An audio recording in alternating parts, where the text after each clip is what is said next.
Last time Newcastle beat Liverpool was 2016. Okay, welcome to the first Numbers Game Premier League preview, where we're going to talk about all of this Premier League game week's action. Let's just dive straight into it then, shall we? First one is Ipswich at home to Crystal Palace, and the AI thinks this one is tight, as do I. I wouldn't put any money on this one being a classic, put it that way. Ipswich sit 19th in the table, Crystal Palace sit 17th, and both of these sides have only had one win in their last 5. To be fair, right, Crystal Palace were our kind of pre-season picks for being a bit of a dark horse. A lot of the football nerds rate Oliver Glasner. They had an unbelievable team. Towards the end of last season, their starting 11 was insanely good. But as Wes pointed out the other day, their midfield is pretty honking with Lerma and Hughes at the moment. Ipswich, I think, have been as good as you could have expected them to be this season, with it being their first season in the Prem. And they've given a few top sides some issues, haven't they? Especially away. I mean, we just drew to them. United, that is. But either way, they give teams problems. I actually fancy Ipswich for this one. I know the AI has it quite narrow, but can we have a look at Crystal Palace's Mate, if you look at the AI here, the match summary itself reckons this one's got a bit of a relegation battle vibe to it, which I don't disagree with. But Ipswich have managed just less than a goal a game at an XG of 0.7. That's crazy, because Liam Delap as well up front causes all sorts of problems. This is one of them games for Ipswich, I feel like, where if they are going to stay up, they have to win this. This is a really good time to play Crystal Palace. And as you can see, looking at Ipswich's recent form, apart from the win away at Tottenham, they've only been picking up 1 point here or there. Liam Delap, I'm so shocked at that XG, because he seems to produce it. He's one of those players that produces his own chances. He's like a flat track bully at times, but he's actually really good technically as well. And obviously they've got Leif Davis as well, haven't they, who's not been as creative as he was in the Championship, obviously, but he still pops up with... He's good at set pieces, isn't he? And seems to create a decent amount of chances. There's that tragic XG from Ipswich. They've actually been able it's to the goals. It's the goals, the actual realised goals that are the same. But if you look, Crystal Palace have been the better side. Goals, mate. Who needs goals? It's not about that. Football at the end of the day is played on paper. Do you know how many of my bets win on XG? Look at that, mate. That's crazy. Squad market value. Crystal Palace, who have the 15th most expensive squad in the Prem, so one of the cheapest squads, have got 10 times the squad value of Ipswich. That is nuts. That actually is a really strong indication of where sides are going to finish in the league at the end of the season. Liam Delap's most likely goal scorer in this game. You mentioned him before, but he's only got 1 goal in his last 5. So Sammy Smodics has got 2 goals in his last 5. He's next most, joint with Eberechi Eze at 25%. So goal predictions, 1-1 is the most likely scoreline. I think I'd go along with that. I reckon 1-1. I was going to say 1-1 sounds like a shout. That is it, isn't it? A 1-1 draw. Neither side particularly happy, but both of them will probably not be too disappointed either. Speaking of teams that desperately need a win, both of these teams do really. I mean, Leicester City sit 16th in the Premier League. They've recently sacked Steve Cooper, of course. This will be Ruud van Nistelrooy's first game in charge. They've really struggled. I don't think the You're fans... a Steve Cooper stan as well. Well, yeah, I think he's a decent manager, but the fans were never on board with him, obviously, from the Forest connection and the fact they'd gone from playing attacking football to a more defensive style. Ruud van Nistelrooy is not a better manager than Steve Cooper. Like, he's just not. So this is why this level of football is so stupid, to just change your manager for the sake of it, because they're all a very similar level, and as we know from plenty of different studies, the manager doesn't make that much difference to the team unless you've got a Guardiola or a Klopp or someone that's really head and shoulders above the rest. The manager's not going to make a massive difference. It's about the recruitment and the long-term strategy of the football club, the money invested. All of those things play a part, but changing Steve Cooper for Ruud van Nistelrooy has, in my opinion, not given Leicester a better chance of staying up this season. No, mate, I said it in our group chat. I hope they don't win another game all season for that. But it was a curse. It was unfortunate that Maresca left. Like, I don't think anyone would have expected him to be headhunted by Chelsea. And then I think they couldn't get Graham Potter, so they had to get Steve Cooper, and Steve Cooper's a very different style of manager, and I don't think the players or the fans ever bought into it, so he was probably doomed to fail from the start. But I agree with everything you just said about Ruud van Nistelrooy. What has he done to deserve getting chucked in at a Premier League job. It's literally just another Frank Lampard or another Steven Gerrard. Like, it's like a gamble, isn't it? And you can't afford to gamble when you're in terrible form and you're one of the favourites to go down. No, exactly. And not, with all due respect, what does a cup in the Eredivisie mean? And when was it? 3 or 4 years ago mean? In one season as well. Exactly. And then he had a few games in charge of Man United, new manager bounce, easy fixture list. Games they were probably expected to win. It's not really a CV that qualifies him, in my opinion, but we'll see. We'll probably be proved wrong now. They'll probably beat West Ham 4-0 and bury Lopetegui. What do you think? Do you think if West Ham lose this one, they'll get rid of Lopetegui? He seems to be a bit like the Teflon Don, though, doesn't he?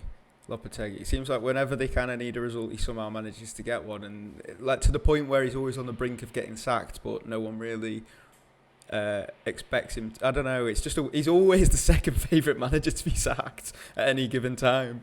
Well, I think that was one of the strangest appointments ever for me, because he's literally the Spanish Big Sam, isn't he? He doesn't play any more attacking football than David Moyes did. He's much less experienced in the Premier League, and he's not going to guarantee you anything. Whereas David Moyes probably would have guaranteed them, they'll finish in the top half. They'll be looking at this. They'll have targeted this game, I think, West Ham, and said, this is the game where we need to, if not win, put up a decent performance and come away with a point. Otherwise, they're almost like a lower level Spurs. If you look at that recent form, they get a result against Man United, but then get spanked by Forest. Go to Newcastle and win 2-0 and look like the better side for 90 minutes, and then the next week go and get spanked again. But with that being said, Kudus will be back from injury. They've got some decent players, West Ham. They've kept in the past 5 games, they've kept 2 clean sheets. They won the last away game, obviously, as we mentioned, at Newcastle. Problem really, I think, has been creativity and creating chances. And last one, I loved seeing Antonio on there. I love that. Did you see that tweet? Someone was like, West Ham could sign Haaland, and within like 5 to 7 games, Antonio would be starting again up front. Yeah. And one last thing I'd say on this one is, I've been backing this for a few weeks now, is Paqueta always seems to commit a foul. Gave away a penalty. What, do you know something I don't? Yeah. As you message you saying he's going to get booked. Yeah, he needs to make a wage, mate, because he'll be banned soon. Alright, let's move on to Wednesday's games then. First one, Everton against Wolves. This one could be a real snore draw, I think. Everton can't score to save their lives. They've not scored in the last 4 Premier League games, and I think Wolves have been an up and down team. Look at that, 4-1 against Fulham, then losing 4-2 to Bournemouth. But I think Wolves, this is the kind of game where they probably look at it and say, we'd take a 0-0. We'll sit in and try and hit them on the counter. Everton are another one of those where the rate that they change the manager is just ineffective. Like, it has to, at some point, you have to realise that it's not the manager that needs changing. Everton, I always saw like as a mini United, in a sense that they get their recruitment all wrong. They pay over the odds for players that they rate that have bad attitudes, and then they end up blaming the manager that can't get a result out of 11 completely different players that are basically shit. Well, they need the takeover to happen, don't they? I mean, they've been saying it for weeks, but it could be next week, could be next week, could be next week. Until they get the takeover and someone comes in and breathes some new life into the club. But I'll be gutted if they sack Dyche, though. I don't think he's they a will. Really good manager, and I think he's stupid to. It's that thing again. Who are they going to bring in that's better? Is it going to be flipping Paul Scholes or someone, or is it going to be, are they going to be patient, stick with Dyche, know that they're not going to go down, and then try and build something long term? No, they'll sack him and bring in like that Terzic or something. You think Lopetegui? Yeah. But as we know, as I touched upon earlier, Everton's big problem has been goals. They've scored 1 goal in the last 5 games. But their XG is 1.07. Yeah, Calvert-Lewin. That's what I mean. So you look at that, right, and then sack Dyche? That shows you that it's not Dyche's fault. Well, Calvert-Lewin's been the worst finisher in the league this season, hasn't he? Yeah, I'm sure. That's not related to your FPL that you know that. Mateus Cunha, obviously, he's very much a hot and cold player, but he's been blowing hot quite a lot recently. He got that hat-trick. Didn't score this week, though. That's because I captained him for my FPL. 4 goals and 3 assists in his last 5 games. Stan Larson's been playing well as well recently. I think, realistically, this one's going to be either a 0-0 or a 1-0 or 2-0 to Wolves. I just don't see Everton scoring again. City and Forest, this is a really, really interesting one. This is like... Mate, the most underperforming team in the Premier League against the most overperforming team in the Premier League. If I'd have said to you in August, 13 games into the season, Forest are going to be 1 point behind City, what would you think the table would look like? Where would you position both the teams? I would have thought that City would have had a points deduction and would be 19th, Yeah. and Forest would be 20th. Yeah, that's Honestly, a fat show. I wouldn't go anywhere near any Man City games at the moment from a betting perspective because you just don't know what you're going to get. But they Look at that terrible. recent form. Let's just take that in at Man City. That's absolutely incredible. I You'd think love to see it. I do genuinely. Sometimes you see teams go on a run like this and they've just been mega unlucky and they've had injuries and you think it's probably not something like a deep level crisis. But I think this is a full blown capitulation, isn't it? Like they don't seem to have any idea how to play football. The whole team looks like they've been coached by Ten Hag for the last 12 months. Yeah, they looked like United the last time I watched them play. Forest, Can't on the remember other what game it hand, was. complete opposite. They're a proper difficult team to play against. And Chris Wood is just doing the business, isn't Which is really annoying me as well because there's been so many times where I was going to bring him in to FPL and then I've not done and then he's bagged again the week after and I just think it's getting closer and closer to the point where you end up doing it and then you know he also stops scoring. he? Well, they've had terrible fixtures, but it's just not stopped him, has it? Like, they went and they did Liverpool at Anfield, didn't they? They did... Did they do Chelsea as well recently? Am I misremembering that? No, they drew at Chelsea, yeah. Chris Wood scored in that one, didn't he? Team stats perspective, yeah, Forest very, very good defensively. Wow, look at the XG conceded by both of them sides. Yeah. City nearly 2 XG per game conceded. Yeah, well, I saw somewhere in the last 5 games, Man City have conceded more XG than any other team in the Premier League.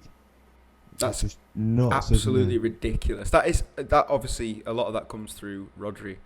Yeah, and the defence looks terrible at the moment. I mean, if you look at it, mate, at the back, the other day they played Kyle Walker, who looks like he should be playing in League One.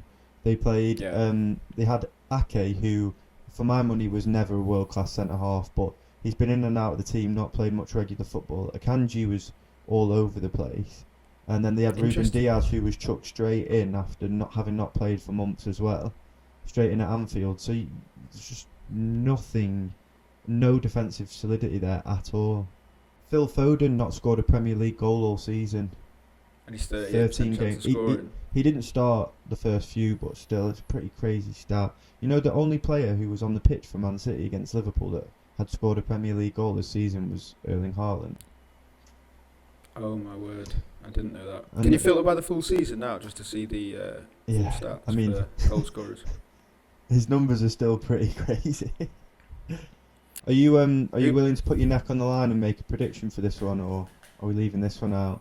Basically, every game out of the last 6 that City have played, apart from Anfield away, obviously, I've thought this will be the one where they come back and blow someone away. You know, it's like they'll come back and take a bit of revenge on someone, but it's getting to the point now where it's more likely that they don't do that. Although I'm going to stick my neck on the line. I'm going to say that City will win that. Yeah, I'm taking a different approach. I think this Nottingham Forest side are one of the last teams you'd want to play in this form, and I think they'll fancy themselves having been to Anfield and won 1-0, and I think Forest will win this 1 or 2-0. All right, Would you put any money where your mouth is there? No, not at all. No.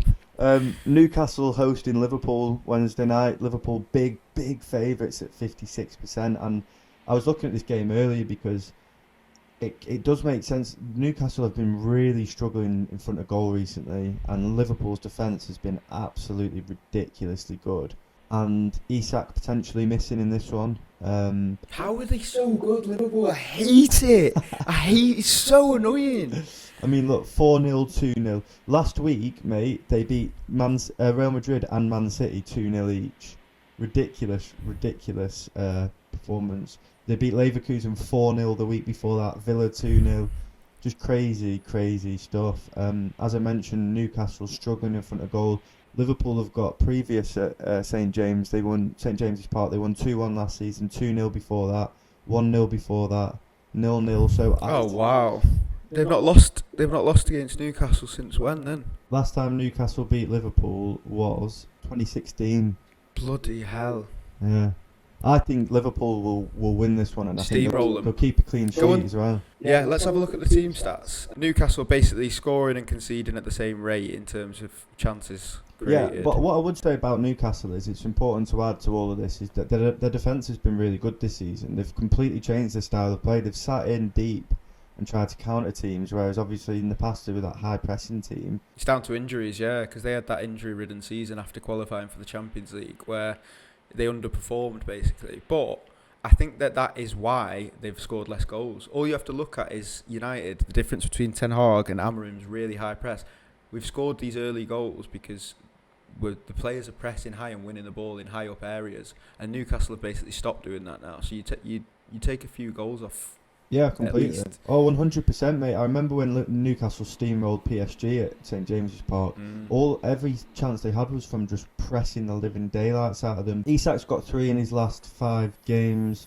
Joelinton obviously scored as well. I think if Isak does play, he's obviously the danger man, but it's whether he'll get any chances. Mo Salah's just having one of them seasons, isn't he, where he's just ridiculous. And I can only see this going one way. The AI thinks 2-1 to Liverpool or 2-0. I think this one could be like a 3-4-0 Liverpool. Yeah, our match summary thinks 2-0 Liverpool. I'm going to go with that. You're going to go with 3-0 Liverpool. So, not much love for the Newcastle boys there. Next one is Chelsea against Southampton. This one should be, you would think, pretty straightforward, but you never know with Chelsea, do you? Yeah, I mean they've been surprisingly consistent this season. I can't believe I think most people wrote them off bringing in Leicester's manager from the Championship to replace Poch with a group of players they had about 40 players in the squad. So I've been quite impressed with like Enzo Maresca for a start, and the level of consistency that they've shown. Yeah, it knocks me sick to say it because I was very much of the camp of you. I was devastated for Pochettino when they got rid of him, and I thought they were making a massive mistake. But you really can't fault the way that he's managed the team. They've not lost a game in the Premier League since they lost away at Anfield the 20th of October away at Liverpool. They also drew with Forest, but other than that, they've pretty much... Oh, they drew at United and Arsenal as well. So they've beaten all the teams you would expect them to beat and drawn against, other top 6 teams, and that's the reason they're third. And this is actually the most one-sided game of this match week, according to our AI, at 61%. Southampton, the architects of their own downfall, really, aren't they? I've watched more Southampton recently than I did at the start of the season. Oh, it's absolutely insane, isn't it? It's just, it's crazy, and they'll never ever make it work, in my opinion, in the Premier League playing like that. They're just inviting trouble on themselves. But I understand sticking to a style, and I actually respect it. But there's times when it just becomes really, really stupid. Like there's some times when you've got maybe 6 or 7 opposition players in the final third, and they're still trying to play it out from the back. And I just think that at that point, it's a lot more. It can do a lot more damage than it's worth. Yeah. Like even someone as stringent as Russell Martin to a style surely can accept that. I don't think Pep Guardiola would recommend playing out the back in that. No, mate. Gary Neville pointed it out the other day against Liverpool. No, not against Liverpool. Sorry. It was when Liverpool played against Southampton. Was Southampton keeper rolled it out to one of their centre halves on the edge of the box while the box was still packed. He'd caught it from across or something, and it led to a goal. Yeah, then the ball went up the other end to Kelleher, and Van Dijk was there to play the ball, and Kelleher thumped it long, and Liverpool ended up having a pretty decent chance off the back of it. And Gary Neville was like, you've got the team top of the Premier League at one end playing Route 1, and you've got the team the bottom of the Premier League the other trying to pass it out at the back. It's just insanity. A bit of pragmatism wouldn't go amiss. What they will take solace in, though, is the past 2 times Southampton have played Chelsea in the Premier League, they've beaten them. Yeah, the head-to-head's bullshit, though, isn't it? In this case, I think it's bullshit. Yeah. Our match summary thinks Chelsea will win 3-1. Thinks Southampton could get a goal, but Chelsea will probably batter them. Chelsea have been averaging I've captained Palmer for this one. Me too, mate. Chelsea have been averaging 3 goals per game across the last 5 and conceding less than half a goal a game, which is pretty crazy. The XG backs it up. I think the only game where they didn't score over 2 goals was the one where I backed them to score over 2 goals. So that explains that. Yeah. Southampton have got a lot of injuries. Flynn Downs and Taylor Harwood-Bellis are both suspended for this one. Chelsea lost... That's pretty damaging. Harwood-Bellis at centre-half against the likes of Palmer, Madueke, even Sancho looked like he was willing to take a man on. Well, this is one of the things that's impressed me about Chelsea recently, and maybe not as a Cole Palmer owner in FPL, but They seem to be spreading the goals out a lot more, chipping in from all over the place, and that's the sign of a team that are confident, I think. So we're going with Chelsea. What are we going to go 3-1 or 3-0? Let's have a look at Southampton. Southampton put 2 past Liverpool. XG of 1.3. Go for the season as well. Let's see if it's pretty much the same. I don't know, because Chelsea's data looks good. I wouldn't bet on it either way. Basically, Southampton might nick one. They scored just a couple against Liverpool, like you said. I would go with Chelsea by 2 or more in this one personally. Then it's the big one. Don't know if you're going to want to talk about this one, being a United fan, obviously, but Arsenal massive favourites, massive 56%. But the AI doesn't take into account the new manager. It's basing that off a load of Ten Hag's underlying data, which I'm not saying that Amorim's going to come in and steamroll Arsenal or anything like that, but it's not a 56% favourites for Arsenal. I think it'd take a draw, and Arsenal, in their kind of stuttering, they shit themselves when they get... Stuttering, they've scored 13 goals in the last 3 games, they've spanked the last 3 teams they've played, but... Let's go show more there on the recent form. Yeah, what I mean is anytime that they get a look, anytime they get a peek at the top of the table, their arse falls out. So I'm going to say draw. I think Arsenal will win this one quite comfortably. This just makes me laugh. I've just seen this the last time that Arsenal played United. This was in the US, wasn't it? And Arsenal won 2-1 and then they made them do a penalty shoot. Jesus Christ, man. See, this is the thing with United, mate, again. They've not won a game of the last 5 away from home. They've won 4 on the bounce at home, obviously, with Amorim, but... no, only one of them's been under Amorim. Oh, no, sorry, the Everton game as well, so 2 of them. This is another thing. XG was pretty even in the Everton game, but obviously United won 4-0. Bodo Glimt was a more dominant performance by the looks of it. Obviously, the first game was a draw against Ipswich. And before that, they beat Leicester 3-0. So I think, obviously, United found a bit of form, but I think Arsenal are just a better side, ultimately, aren't they? It's funny that United beat Leicester on either end. So basically, Ruben Nistelrooy became interim manager, beat Leicester twice, and then became Leicester manager. Yeah. One thing I would say is that the data across the last 5 is very similar between these two sides. One thing I would say is I would be surprised if Arsenal do keep a clean sheet in this. I think it'll be a 2-1 to Arsenal or something like that. I fancy a 1-1. Yeah. An optimistic 1-1. Nice. I like it, mate. I like that you've got your optimism back. And finally, Aston Villa Brentford, easily. I know exactly what correct score this is going to be, mate. Tell me. 2-2. Yeah. It's just got 2-2 written all over it. We don't need to look at the data.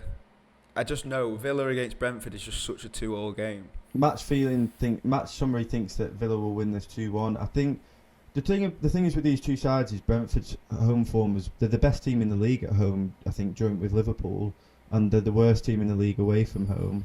They've struggled for goals on the road, and I think that Villa, they're performing well under their data. I mean, look at that, averaging less than half a goal a game, but their XG is not that bad. And I think at some point that comes down to Watkins being a bit out of form, I would say, as well. Do you see the one-on-one he missed? Yeah, well, he could have squared it as well. I think that Villa will come good at some point, obviously, and I think that this is the kind of game that might suit them. So 2-1, I don't think I'd go with 2-1. I think it could be 1-1 actually. 2-2 nailed on. Let's leave it there then. That's all for this week's Premier League preview. If you like it, please like it, drop a comment, subscribe. We'll be dropping these before every Premier League game week. The website in the background is numbersgame.uk. Head over there to check it out, and yeah, thanks for watching. Cheers.